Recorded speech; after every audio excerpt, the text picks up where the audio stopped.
Hey everyone, Coach Mike here, and welcome back to another episode of the Language of Leadership. I'm joined today by Ralf Specht, all the way from Frankfurt, Germany. Ralf, how's everything going today? Hey, Mike, it's fine. Absolutely pleased to be with you on the show, and I think it's a great idea to run this Language of Leadership podcast for students. Well, thank you, Ralf.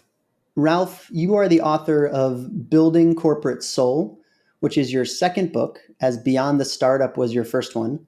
And after 2 decades with McCann Erickson in various executive roles, you were the founding partner of Spark 44, which was an innovative industry-first joint venture with Jaguar Land Rover. Under your leadership as CEO, Spark 44 grew to over 1,200 people and businesses in 18 countries. You have an incredible leadership journey, and we're super lucky to hear from you today. That was just a very brief intro, but could I turn the microphone over to you and just share with our audience and listeners a little bit more about your background? Absolutely. So, when you talk about it like you just did, it feels like, well, this was the master plan, and this is exactly how everything came together as planned, and so on and so forth. But actually, it wasn't. When I was a teenager, my dream job was to become a journalist. And so I was freelancing with local newspapers and all the rest of it. And it was great fun. And then I thought I'd turn this into a real profession. And I had the luxury, actually, and the privilege to spend a few months at one of Germany's leading magazines, and was able to witness kind of their editorial team come together once a week to discuss the next week's issue and what mattered and what would be the title story and so on and so forth.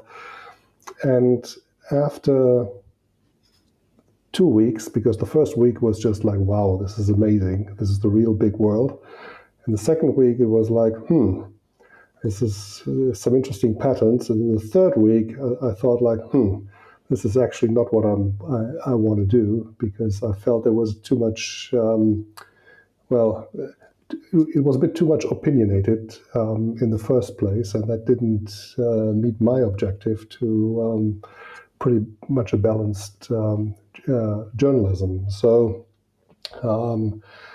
at the same time, when I was with that magazine, I had the chance to spend a few weeks in the marketing department as well, and met some great advertising people there. And so I thought, that is interesting. And as I was entering my real professional career, I started with advertising, and it's probably no surprise I landed with McCann Erickson, and people in the know that their mantra is truth well told. So you can imagine that did fit the bill compared to the journalism piece much better. So did that 22 years long.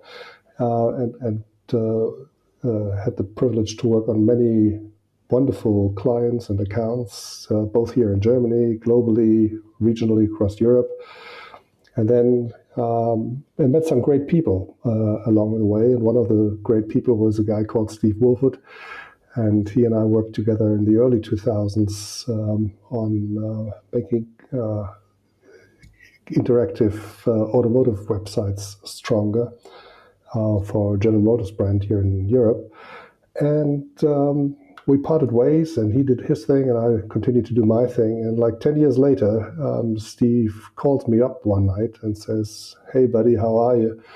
I got a plan. Would you be interested to join?" And that was the moment when I got connected with Spark 44, which is this unique joint venture, industry first joint venture. And because it was so industry first, when he called me up, I said, "Steve, are you kidding me? Is this true, or is this just, are you making jokes here?" And he didn't make jokes. And over the next few days, we connected and talked about it much deeper. And then it happened. And so we founded this company, which at the beginning was 4 offices with 20 people each in Los Angeles, London, Frankfurt, and Shanghai. And as you said, it turned to be 1,200 people, 18 offices. So quite a journey, and key part of my life. Wow. Thank you, Ralf. So much I'd love to unpack there. I'm sure we could fit a whole podcast episode just with you and your experiences. But maybe one area that we can start with or dive into now is how you believe your leadership evolved from those days as a journalist to becoming the CEO of 1,000+ person business. Were there maybe one or two kind of key moments or key challenges that you feel tested you in that way? Well, when you start out as a journalist, you're searching for the truth and want to share the truth and want to figure that out and talk to people to learn about the truth, because as we all know, one person's truth is not necessarily everybody person's truth. So people can have different views on the same thing, and it's not necessary that they're right or wrong. They're just different views. And I always enjoyed looking into these different views, and that's kind of how it all started. In terms of the advertising career, I mean, when you consume advertising, you don't think about it that much. But when you develop advertising, the one thing you want to figure out is what's the truth about the product or the service that the potential buyer is actually most interested in, and that resonates with him or her the most. So you're searching for that truth, although from a different perspective. And as you're growing in your career and you start to get responsibility for people as a leader, as a manager, you have to look into that again. So it's a thing that keeps you to be your companion throughout your entire journey. And when you do that, you quickly figure out that people are really the biggest asset of an organization. And when I left the organization and received all those feedback messages from my peers and colleagues at the time, it was very moving to me, because they felt that we had shared one big thing, which is trust, which obviously, as we're moving through life, as we learn, at my day and age, it's quite a few decades that I can look back to. Trust is the key thing. And so, I mean, one of the people that was responding or sharing her farewell messages to me said, "But because of you and all the trust you had on me, we made it. So you're the kind of leader that makes us accomplish things that we don't even know we're capable of." And I think the reason why that happened was I've always been interested in those people. And because I always felt as everybody brings something to the table, and very often people themselves are not necessarily able to define what that something is, but somebody who works with them and watches them doing their thing probably very often easily recognizes what that thing is and sees the potential, because that makes a great leader, I think, seeing the potential of other individuals against a given task, objective, or goal, and bringing them together and making them connect with that task and make it happen. Those two themes of truth and trust, I think, are definitely clear in the book, and I can't wait to dive into that. But before we do, were there any leaders or role models or influences or mentors that recognized in you, either as a young man or during your career, those capabilities that maybe you didn't even recognize in yourself? Who are some of your influences and mentors and leaders you looked up to as you grew in your own journey? Well, I mean, when I was a kid, I grew up in a small town, like 5,000 people. So this wasn't like the big city lights. It was pretty rural. I had the privilege to have great teachers in my high school. Remember two to this day, one who was teaching philosophy, the other one who was teaching religion. And the guy who taught religion, and I'm not a very religious guy, but that teacher was something else. I mean, he wrote a lexicon about Hinduism, And so he taught us 16 and 17-year-olds all about that, which was like a different, well, he opened a window to a different world, actually. And so did the teacher who taught us philosophy. So those two definitely in those early days. But at the time, and that's different to today, probably very, very different. There was no social media, there was no internet, none of all these things did happen. And I mean, your family had one phone with a landline at home, and if you wanted to talk to your friends over the phone, you had to make sure you get the slot and don't get any stress with your parents because they wanted to use the phone, and a minute on the phone did cost like 20 cents or something. And so it wasn't like ubiquitous availability like we have today. So different world. So role models in terms of media and like business didn't exist that much. So role models came from probably from documentaries on TV or books you read, and I mean, were always a number of people that were very fascinating. So Mahatma Gandhi was always one of the top ones, but also Bob Dylan in terms of the way he actually shaped culture throughout the 60s and 70s, which was when I grew up, pretty much. But later on, obviously, and I think that's a critical learning from my past to everyone who's listening, is your first boss becomes a role model, hopefully. And I was lucky a few times. I was not so lucky a few other times. And that's another lesson to learn. Just make sure you always figure out whether the boss you're working for is the boss you want to work for. Very actionable, and especially for our young professionals who might be listening. I also love it how both Gandhi and Bob Dylan and many others are iconoclastic, but in their very own way. And yet, I do think that both Gandhi and Dylan, to me, do strike me as people who have soul, right? And maybe more deliberately expressed on Gandhi. There's so many quotations and so many remarks and quips that many of us even remember to this day.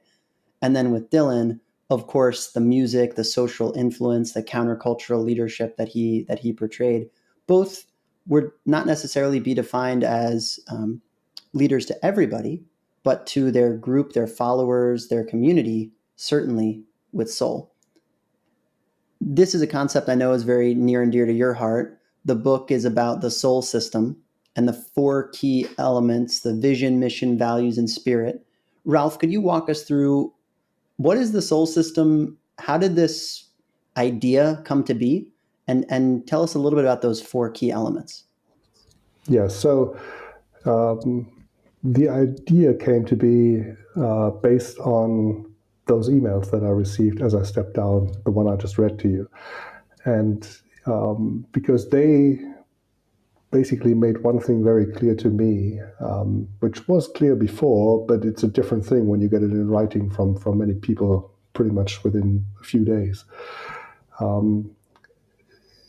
As you said, we had built a company from scratch with 1,200 people and 18 offices pretty much all across the world, and 3-digit million revenue and all of that. And many people would have thought this is kind of the legacy. But for me, that never was the legacy. The legacy to me has always been the quality of culture that we had created and that we had been able to inspire our community with, and that came through in all these emails, and that basically inspired me to write the book. And the thinking here was, okay, so I was lucky to have been part of a group that have been able to build something like this.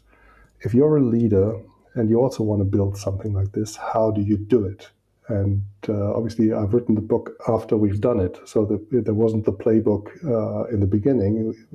What we did in the beginning was to take a look back into our previous assignments and basically took took note about behaviors that we did not want to see or be associated with in our firm that we had the luxury to create from scratch. And as we defined those, we basically laid the groundwork for a culture that could build soul. Now, when you're running a company or when you're leading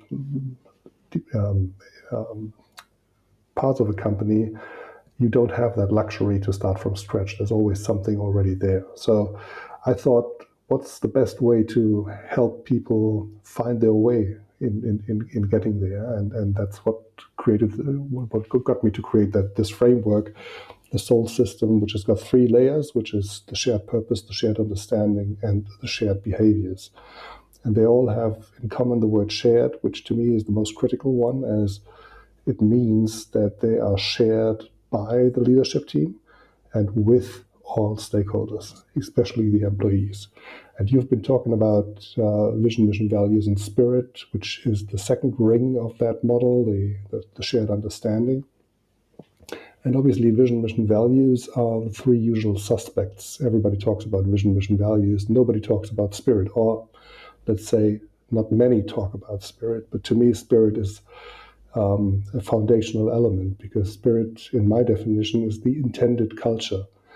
And leaders in a company can't impose a culture, right? Leaders can create an environment for a culture to emerge. And in order to do that, you need the shared purpose, you need the vision, mission, values, but you also should have spent a bit of time thinking about what kind of culture would you like to see in the place. And this is what spirit means to me, and why it's essential for companies with soul to emerge.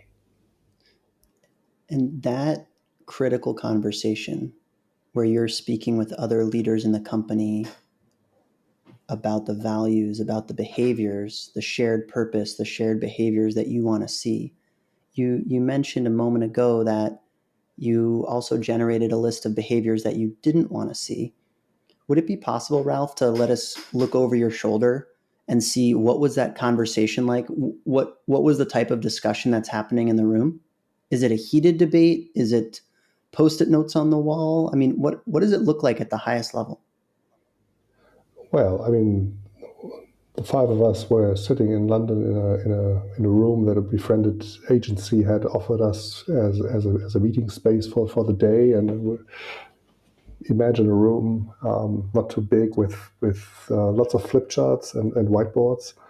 And 5 of us were like, okay, so what kind of culture do we want to have in this place? And silence.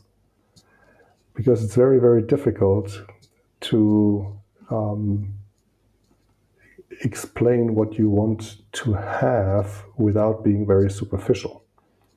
And so, as we didn't get that far with that question, we said, well, we need a different question. That's very often in life. That's true.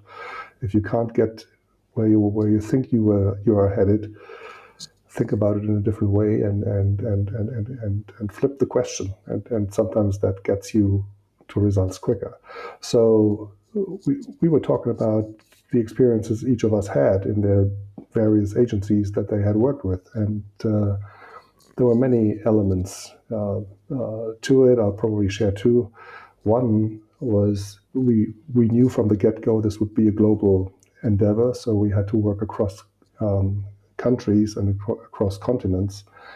And one of the critical things that we always saw previously that got in the way of great work was fights between offices for fees and revenues. And so it became very clear within a few moments that we would aim for a single profit and loss account, so that countries would not fight against each other, but they would work with each other. Then also we had a constraint because we had to be global, but we couldn't be in every country, so we had to work from these 4 locations. And 20 people each sounds a lot, but if you understand that you need many different professions within these 20 people, not a single office could have all the people and all the professions that it required. So we actually turned that constraint into an advantage by making sure that for various positions, we had complementary hires in the 4 offices, so which ensured that the offices had to work together to get work done. As simple as that. And then probably one more thing, which goes back to the idea of trust and truth, was that we had all seen in many places lots of empty promises from lots of people. And so it became clear to us that we wanted to make sure that there are no empty promises inside the company. And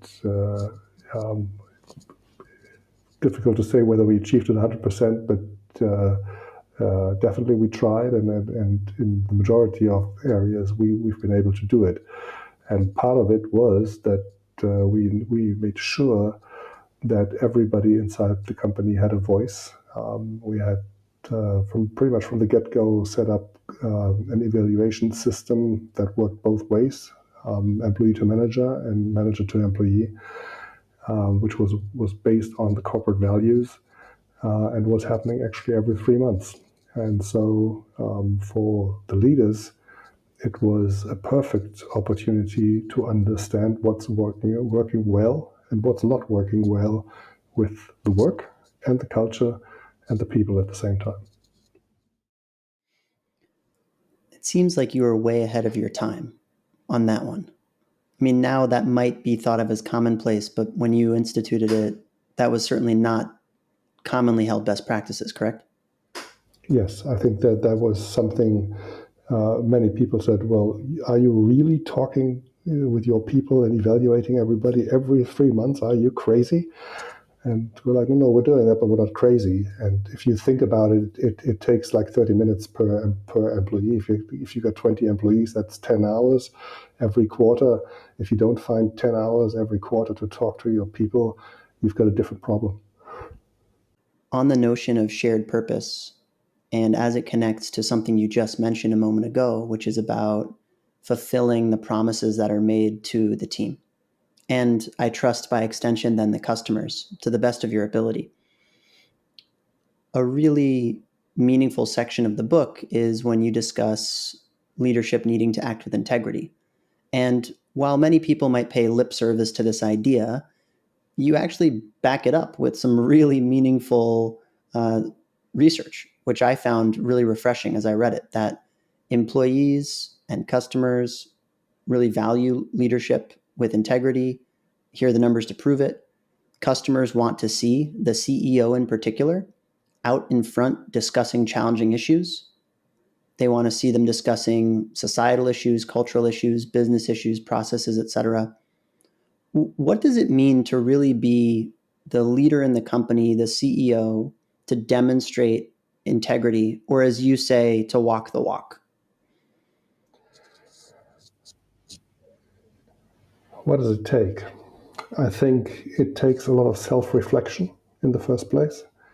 And one of my dear friends, Kevin Allen, wrote a book which is called The Missing Cutlery, which refers to his first job at Marriott Hotels and the kitchen there. He's got a phrase in this book when he was made a manager of a team at Marriott at the time, and his boss looked at him and said to him, "Boy, you're now becoming dinner conversation." And I think that's a fundamental truth. The moment you start leading people in organizations, one thing you can be sure of is people will talk about you, and you will not be part of these conversations, at least many of them, and but they will happen still.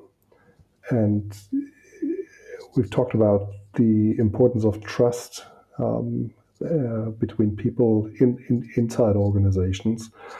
And as we all know, trust is only something you can earn. You can't push it and say, you got to trust me, because that ain't going to happen. So if you connect these dots and say, well, I have to earn the trust, the only way you can earn trust is by doing the things that you're saying you're doing, so people can get a sense of, well, I can trust this guy, I can rely on him or her. So that is a critical foundation for everything that is about to happen. And when you look into today's world and you read the press or watch the blogs or anything, whenever trust breaks, it usually breaks because somebody has promised something and completely delivered something opposite. And that's not even the big scandals only. I mean, that's the extreme. But there's many, many things that happen every day that people, well, like to trust, because I think we all like to trust what somebody else is telling us. But if that something never happens because it's changed the next day or following day or ignored the next week, then you'll never be able to earn that trust. But as a leader, you cannot live and succeed without the trust of your people. You cannot live and succeed without the trust of your customers. So trust is is the essential element, and integrity is one way to make sure that you deserve that trust, and people are happy to share the trust with you. When we break apart that integrity and trust, and I love that we're coming back to this theme, it's so clear that it's so meaningful and important to you, Ralf. When we break apart trust and integrity, we have the promise that's made and then the delivery on that promise. In today's day and age, and especially in the business climate, and perhaps for the government or NGO sector or segments as well, it feels that many leaders, and I know that I've been guilty of this myself, and I'm embarrassed to admit it, have wanted to promise something or have wanted to demonstrate that they are innovative and creative and bold and trailblazing, and said that we're going to accomplish something great, something that goes beyond the scope of what might be expected. Would you say that is something that still can happen, even if you aren't sure that you can follow through on it at this moment in time? Are you more of the camp of only promise what you know that you'll be able to deliver? Or maybe the camp of go step by step and promise smaller pieces as you go? How would you advise a leader in a role now in terms of giving that promise and then following through on the promise? I think in today's world, we're living in a world of huge uncertainty, right? Lots of things are happening that we didn't think last week would ever happen. And so for a leader, that means if you want to be sure that you can earn the trust, you can only really promise the certain things, and must be very careful to avoid promising the uncertain things because you have got no control over them. But that doesn't mean that you shouldn't promise anything at all. It just means that you need to think twice about what you can promise. And so, in terms of the camps that you mentioned, it's probably the promises by small steps camp that I would be. But that doesn't mean that you can only always talk about the next little thing and not the real big thing, because there's a difference between making promises and plotting a way or charting a course into uncertain territory and saying, well, but this is where we want to go. But I can't tell you whether we're going to be there next week or in 2 weeks or in 2 years or in 5 years. But that's the direction of travel. And things might happen along the way that suggest it's not going to be a straight line to get there. We have to perhaps take another course for go left instead of straight for a few miles, but then we turn north again. So I think my recommendation would always be when you are clear about the direction of travel, be bold and very clear about it, But when it comes to promising certain things on that journey, be very careful, because only promise what you can really be sure to deliver, because otherwise, if you promise 3 times and it never worked out, then people will not trust you anymore, and you have an issue. So be careful, be reflective, and I think that's the key thing. As a leader, you need to reflect on what you're doing, why you're doing it, and the impact it has all the time. Because the one thing is for sure, it always has an impact. As you say, we're in this period of incredible uncertainty, at least in a relative basis to the last, we can even probably say 1 or 2 decades of a business operating climate. I know, Ralf, you have children yourself. If you were giving counsel or guidance to a young professional or even a teenager considering their career, how would you go about identifying a company with soul, or identifying a company or a leader with a strong sense of shared purpose? I think today students and people who start their professional career have one big advantage compared to people in my generation, because the ability to learn about the future boss and the future company have never been easier and bigger than they are today. So there's all those job portals that give you an idea about the culture of a place, about what works, what doesn't work, how the company relates to their peers in the same industry, whether they're stronger, better, different, what have you. You even in certain areas have the ability to learn about the leadership and their qualities, and whether they're approved or not. That obviously gives you a good starting point. But as we all know, you can have the greatest company and everything is fine. But in that one department where you are supposed to start, it's not the place where you want to be. And so that's difficult to find out from the outside. In terms of finding out, as you get into the process of interviews, of assessments, and so on and so forth,